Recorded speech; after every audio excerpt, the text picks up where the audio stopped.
Hello students, कैसे हो आप सब। Today we come up with another video of this chapter 12 sound. So हमने इस चैप्टर को ऑलरेडी डिस्कस कर लिया है, कंप्लीट कर लिया है। तो अभी तक जिस भी बच्चे ने वो वीडियोस नहीं देखी हैं और जो बच्चा हमारे चैनल पे नया है और अब तक उसने चैनल को सब्सक्राइब नहीं किया है, सो फटाफट से चैनल को सब्सक्राइब कर ले ताकि आने वाली अपकमिंग वीडियोस आप तक आसानी से पहुंच सके और आप उनका फ़ायदा उठा सकें। So without wasting a further do let's get start the video. So first of all हमारे पास है fill in the blanks. First है birds have a ring of cartilage. Birds के पास एक रिंग ऑफ कार्टिलेज होता है उनके विंड पाइप के अंदर, तो वो होता है सिरिंग्स। सेकेंड है ऐसा unit of loudness of sound, उसको हम डेसिबल बोलते हैं। पिच ऑफ साउंड जिससे हम जो डिटरमाइन करता है उसको या डिटरमाइन होती है bye it's frequency. Sounds of frequency जब 20 kHz से ज़्यादा साउंड आती है, साउंड प्रोड्यूस होती है, सो उसको हम अल्ट्रासोनिक कहते हैं। और कोई भी इरेगुलर इरिटेटिंग साउंड जो हमें पसंद नहीं आती उसे हम नॉइस कहते हैं। अब चलते हैं ट्रू फॉल्स पे। सो ह्यूमन बींग्स या एनिमल्स सबके पास एक वॉइस बॉक्स होता है उनकी साउंड को प्रोड्यूस करने के लिए। Yes true. थ्री मीडियम्स में से साउंड सबसे ज़्यादा फास्ट लिक्विड से प्रोपिगेट करती है। नहीं, साउंड प्रोपिगेट नहीं कर सकती वैक्यूम से। Yes true. लाइट प्रोपिगेट करती है वैक्यूम से जिसकी speed 1 million times more than speed of sound in air होती है। True. The frequency of a given sound, वो उसकी फ्रिक्वेंसी जो भी गिवन साउंड हमारे पास है वो डिटरमाइन करती है उसकी श्रिलनेस को या फ्लैटनेस को। True. Irregular non periodic vibrations जो होती हैं वो म्यूज़िकल साउंड्स को प्रोड्यूस करती हैं, ऐसा स्टेटमेंट गलत है। अब मैक्सिमम डिस्प्लेसमेंट किसी भी वाइब्रेटिंग बॉडी का किसी भी साइड पे अगर होगा, उसकी मीन पोजीशन पे होगा, तो हम उसे एम्पलीट्यूड से डिस्क्राइब करते हैं। किसी की फ्रिक्वेंसी किसी भी साउंड की 1.5 kHz है, सो वाइब्रेटिंग बॉडी उसको हम कैसे लिखेंगे कि जो उसको कंप्लीट करनी है 1500 वाइब्रेशंस 1 सेकेंड के अंदर। साउंड प्रोपेगेट करती है तीनों स्टेट्स ऑफ मैटर के अंदर। जब लाइटनिंग और थंडर एक साथ अकर होते हैं तो लाइटनिंग हमें कब सुनाई देती है, थंडर हमें कब सुनाई देता है। सो थंडर हमें आफ्टर द लाइटनिंग ऑब्जर्व होता है, सुनाई देता है। कोई भी गिवन साउंड हमारे ईयर्स के लिए इनऑडिबल है तो इट मीन्स या तो उसका एम्पलीट्यूड बहुत छोटा है, फ्रिक्वेंसी बहुत कम है, या फ्रिक्वेंसी बहुत ज़्यादा है, रेंज से बाहर है। और ये कुछ स्टेटमेंट्स हैं साउंड के लिए, हमें बतानी है कौन सी करेक्ट है।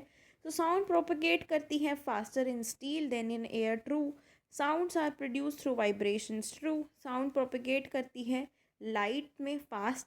नहीं, साउंड को एक मीडियम की ज़रूरत नहीं है। सो ये भी गलत थी। सो इसमें से करेक्ट स्टेटमेंट्स हैं 1 एंड 2 ओनली। अब हम चलते हैं डी पार्ट पे। So first is name the cause that is regarded as a basic cause of all sounds. Basic cause क्या है? वाइब्रेशंस की वजह से ही सभी साउंड प्रोड्यूस होती हैं, तो वाइब्रेशन इसका आंसर आएगा। दो म्यूज़िकल इंस्ट्रूमेंट्स जो प्रोड्यूस करते हैं साउंड को थ्रू वाइब्रेटिंग स्ट्रिंग्स। सो गिटार के अंदर वाइब्रेटिंग स्ट्रिंग्स होती हैं और सितार के अंदर होती हैं। नेक्स्ट है किस स्टेट ऑफ मैटर में साउंड स्लो स्पीड से वाइब्रेट करती है, प्रोपगेट करती है, और फास्ट स्पीड से सॉलिड में करती है। इन टर्म्स को आपको डिफाइन करना है और इनकी एसआई यूनिट को एक्सप्लेन करना है। सो एम्पलीट्यूड क्या है? एम्पलीट्यूड जब मैक्सिमम डिस्प्लेसमेंट को हम कहते हैं उसको हम एम्पलीट्यूड कहते हैं और उसकी एसआई यूनिट होती है metre. Time period, time taken by vibrating body, जब वो एक वाइब्रेशन को कंप्लीट करता है और उसका एसआई यूनिट होता है second. Frequency, number of cycles of vibrations जब वो 1 सेकेंड के अंदर कंप्लीट करता है और उसका ऐसा यूनिट होता है हर्ट्ज। तो ये चीज़ आपको ऐसा यूनिट इसकी लर्न करनी होगी। नेक्स्ट है name the characteristic of a vibrating body, जो डिटरमाइन करता है लाउडनेस को और पिच ऑफ द साउंड को। तो लाउडनेस को तो रिप्रेजेंट करता है एम्पलीट्यूड और पिच को करता है फ्रिक्वेंसी। नेक्स्ट है तो frequency of the male and female जब वॉइसेस होती हैं तो कौन सी फ्लैटर होगी और कौन सी हाई पिच की होगी। सो मेल की likely to be flatter and high pitch की फीमेल की होगी। सो जब एक साउंड प्रोड्यूस होती हैं तो हम कैसे कह सकते हैं कि वो जो साउंड है वो म्यूज़िकल साउंड है या हमारे लिए म्यूज़िक का काम कर रही है। सो जब वो साउंड प्रोड्यूस होती है रेगुलर और पीरियोडिक वाइब्रेशन से तभी वो हमें कंफर्टेबल फील कराती हैं, तब हम कह सकते हैं कि वो जो साउंड है वो एक प्लेजेंट साउंड है और हमारे लिए म्यूज़िकल साउंड है। अब है E part question answer. So explain briefly the mechanism of production of sound. तो हमें पता है ह्यूमन बींग्स के अंदर वॉइस बॉक्स होता है जिसे हम लैरिंग्स बोलते हैं। उसी की वजह से ह्यूमन बॉडी सिस्टम में साउंड की प्रोडक्शन होती है।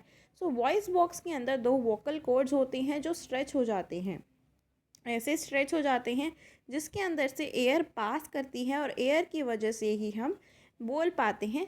दे are stretched across the voice box ऐसे वे में कि एक नैरो गैप या स्लिट बन जाता है उसके बीच में, जहाँ से एयर पास कर जाता है और लंग्स एयर को फोर्स करते हैं उस स्लिट के बीच में ताकि जो वोकल कॉर्ड्स हैं वो वाइब्रेट करें और साउंड को प्रोड्यूस करें। तो ये इसका मेन रीज़न है, ये इसका मेन मैकेनिज़्म है। सेकंड है मैकेनिज़्म कि प्रोडक्शन ऑफ साउंड्स बर्ड्स के अंदर डिफ़र कैसे है ह्यूमन बींग्स से। सो बर्ड्स के अंदर होता है सिरिंग्स प्रेजेंट होता है और जो ह्यूमन बींग्स होते हैं उनके पास लारिंग्स प्रेजेंट होता है। तो इसीलिए इनका जो मेन डिफरेंस है ये यही है। ठीक है, थर्ड पे चलते हैं। थर्ड का जो क्वेश्चन है सिंपल एक्सपेरिमेंट्स आपको समझाना है कि जो साउंड है वो वैक्यूम से प्रोपगेट नहीं कर सकता। सो वैक्यूम से प्रोपगेट नहीं कर सकता उसके लिए हमने एक बेल जार का यूज़ किया था। आपको याद हो तो हमने एक एक्टिविटी की थी, उसके अंदर हमने रबर को फिट किया था और ड्रिल किया था उसके अंदर एक स्मॉल होल को। तो ये जो एक्सपेरिमेंट है आप इसमें मेंशन कर सकते हैं। ये मैंने आपको ऑलरेडी अच्छे से डिस्क्राइब किया था, समझाया था।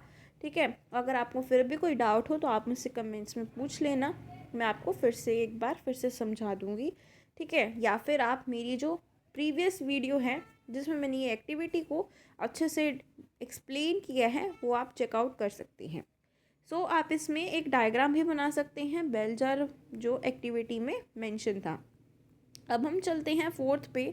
सो हॉट समर डे पे लिटिल मॉस्किटो वाइब्रेट कर रहे हैं अपने विंग्स को। सो वो वाइब्रेशन है 3000 विंग्स बीट पर 5 सेकेंड। तो उसकी फ्रिक्वेंसी को आपको कैलकुलेट करना है। तो बेसिक सा एक सिंपल सा हमारे पास क्वेश्चन है। सो मॉस्किटो विंग्स की वाइब्रेशन है 3000, टाइम लग रहा है 5 सेकेंड्स। फ्रिक्वेंसी का जो फॉर्मूला होता है vibration divided by time taken. So इसमें आपको क्या करना है, सिंपल 3000 को 5 से डिवाइड कर देना है और सिंपली वो 600 आंसर आपका आ जाएगा। और इसको हम ऐसे लिखेंगे 600 हर्ट्ज़, तो ये हमारा आंसर आ जाएगा, दैट इज़ 600 हर्ट्ज़। अब हम चलते हैं फिफ्थ क्वेश्चन पे। सो फिफ्थ क्वेश्चन में है कि explain why we always hear the thunder a little after we see the flash of lightning. तो इन दोनों में डिफरेंस ये है कि इनकी स्पीड में डिफरेंस है, तो इसकी वजह से हमें वो बाद में सुनने को मिलती है। एक्सप्लेनेशन क्या है, मेजरमेंट्स में फ़र्क है, डिफरेंस है। तो speed of sound in air is इतना as is high is 3 lakh kilometres per second. So light propagate करती है मिलियन टाइम्स फास्टर, तो इसीलिए वो जल्दी आ जाती है लाइटनिंग, और थंडर हमें बाद में सुनाई देता है। तो इसीलिए जब भी लाइटनिंग और occur together, so flash of lightning practically zero time में अकर हो जाता है, लेकिन जो साउंड होती है वो फ्यू सेकेंड्स का टाइम लेती है हमारे पास रीच होने के लिए, पहुंचने के लिए। सो इसीलिए हमें थंडर बाद में सुनाई देता है। सो ये इसका मेन रीज़न है, इनकी स्पीड का डिफरेंस है। नेक्स्ट है define loudness and pitch. Loudness pitch क्या होता है, सेकंड पार्ट में है स्टेट द इफेक्ट ऑन, जब लाउडनेस साउंड की amplitude of the vibrating body increase हो जाए। सेकंड है पिच ऑफ द साउंड, जब फ्रिक्वेंसी इंक्रीज हो जाए। तो ये इसको एक्सप्लेन करना है आपको। सो इसके दो पार्ट्स हैं। सिक्स्थ में आपको पहले डेफिनेशन बतानी है। लाउडनेस सेंसेशन जो प्रोड्यूस होती है हमारे ह्यूमन ईयर के अंदर, जिससे हम डिस्टिंग्विश कर सकते हैं जो भी डिफरेंट साउंड्स हमारे drum of the human ear पे इम्पैक्ट कर रहे हैं, कैसे हाई है, लो। सो ये लाउडनेस से हम रिप्रेजेंट कर सकते हैं। पिच एक करेक्टरिस्टिक होती है साउंड की, जिससे हम कह सकते हैं कि ये लो पिच है या हाई पिच है। ठीक है, अब है लाउडनेस जब अगर इंक्रीज़ हो जाएगी तो एम्पलीट्यूड भी इंक्रीज़ हो जाएगा, और पिच अगर इंक्रीज़ होगी तो फ्रिक्वेंसी भी इंक्रीज़ हो जाएगी। सो ये हमारा हो गया। अब हम चलते हैं सेवेंथ क्वेश्चन पे। सो सेवेंथ क्वेश्चन में है कि why is noise pollution regarded as harmful for human beings. तो नॉइज़ पोल्यूशन ह्यूमन बींग्स के लिए एक जो हार्मफुल चीज़ है, ऐसा क्यों माना जाता है। So noise pollution regarded as harmful for human beings क्योंकि मोस्ट इमीडिएट इफेक्ट उसकी डिटोरिएशन ऑफ मेंटल हेल्थ पे पड़ता है। कॉन्टीन्यूअस नॉइस से हमें पैनिक अटैक्स आ सकते हैं, पैनिक हम हो सकते हैं, अफेक्टेड पर्सन जंपी और उसकी फ्रस्ट्रेशन लेवल भी इंक्रीज़ हो सकती हैं, और वो lack of concentration of mind हो सकता है। तो नॉइस पोल्यूशन ह्यूमन हार्ट को अफेक्ट करता है, जिसकी वजह से लैक ऑफ स्लीप, हाइपरटेंशन, ये सारी जो प्रॉब्लम्स हैं वो हो सकती हैं। हियरिंग इम्पेयरमेंट हो सकता है, जिससे हमें सुनना बंद हो सकता है, टेम्परेरी डेफनेस हो सकती है। और अगर वो नॉइज़ पोल्यूशन कंटिन्यू रहेगा लॉन्ग पीरियड ऑफ टाइम के लिए, सो वो परमानेंट डैमेज भी हो सकता है उसके ईयर्स के अंदर। सो इसी तरह हमने इस चैप्टर को कंप्लीट किया है। अगर आपको ये वीडियो अच्छी लगी हो तो लाइक करें, शेयर करें, और अगर आपको कोई दिक्कत हो, कोई क्वेश्चन हो, तो आप मुझसे कमेंट्स में पूछ सकते हैं। And most importantly you have to subscribe my YouTube channel for more such related videos. Thank you.